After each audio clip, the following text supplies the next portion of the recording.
1398-yil Amir Temur o'zining eng xatarli harbiy yurishlaridan birini boshlagan edi. Nishonda qudratli Dehli saltanati va ularning asosiy zarbdor kuchi bo'lmish zirhli jangovar fillar. U shunchaki urush emas, balki imperiya sarhadlariga tahdid solayotgan xavfni dushmanning o'z poytaxtida uzil-kesil yakson qilish amaliyoti edi. Dehli yo'lidagi ilk shafqatsiz sinov qahraton sovuq va abadiy muzliklarga burkangan Hindukush tog'lari bo'ldi. Tarixiy manbalar shundan guvohlik beradiki, tor va sirpanchiq dovonlarda hatto otlar ham qadam bosa olmay qolgach, Temur jangchilari o'zlarini hamda og'ir qurol yarog'larini jaryoqlab arqonlar yordamida pastga tushirishga majbur bo'lishgan.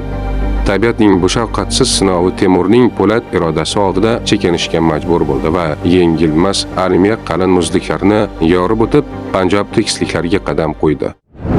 1398-yilning dekabr oyi Dehli ostonasida ikki buyuk armiya yuzma-yuz keldi.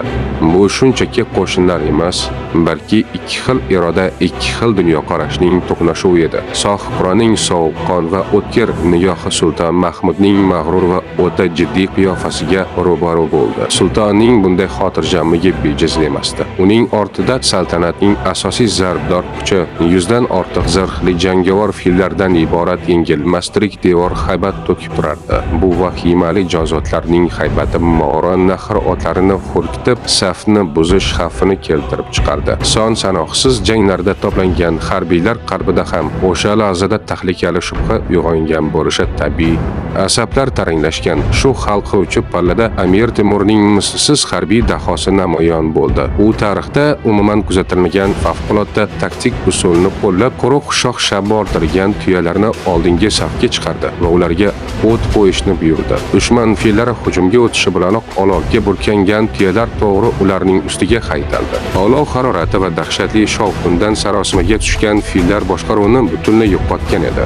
Dahshatga tushgan fillar ortga o'girilib, Sulton Mahmudning o'z qo'shinini ayovsiz payxon qilib tashladi. Dushman safi o'z qurolining qurboniga aylanib chilpachin bo'ldi. Fursatni boy bermagan Temurning mohir kamonchilari va otliqlari parokanda armiyaga uning halokatli zarbani berdi. Qudratli saltanat shu tariqa tormor etilgach, Temur mislsiz miqdordagi o'lja va yuzlab fillarni karvonlarga ortib, azim Samarqand tomon yo'l oldi.